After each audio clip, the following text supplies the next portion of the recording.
It's a pretty obvious point, but if you've heard of a place called the Franklin River, you know a very good argument for civil disobedience. If you've heard of a place called Terania Creek or the Daintree, you know about the essential role of civil disobedience in environmental activism. If you've heard of a uranium mine that doesn't exist, called the Jabiluka uranium mine, on the land of the Mirarr people up in the Northern Territory, there's just no way that that campaign would have been successful in stopping that uranium mine in the middle of Kakadu National Park if it wasn't for civil disobedience. If it wasn't for people being prepared, like Aboriginal people, white people, all sorts of folks up in the Northern Territory and right here, with the place where the cash was counted, down on St Kilda Road at the headquarters of North Limited. I can see a couple of veterans around here from those blockades.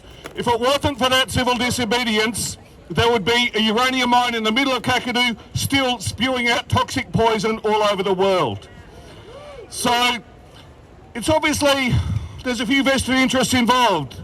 In fact, there's a few $1 billion worth of vested interest involved, and they're pretty hard for a government like our state Labor government to take on, I suppose. It's a whole lot easier for them to target the people waging campaigns of civil disobedience in defence of people, in defence of country, in defence of the planet.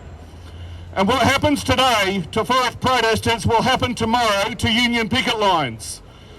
And to every single person that's ever had occasion to link arms in the cause of justice, in the cause of environmental protection in this country. It's got to a stage now, like I was actually reading a bit about this, you know, we've got this wave happening. Queensland was a couple of years ago, we've got New South Wales now, and there's people here who are facing up to 2 years in jail for the so-called crime of obstructing a street, or even talking about obstructing a street. In Tasmania, the law of the land right now is that for unreasonably obstructing a street, whatever that means, you can do 3 months in jail. Hands up here, who has obstructed a street in the course of protest activity? I think pretty much all of us.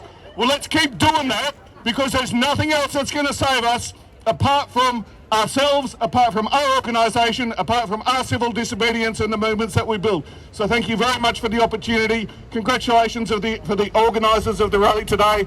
I think we're going to have a hell of a lot more coming. So yeah, cheers. Thank you.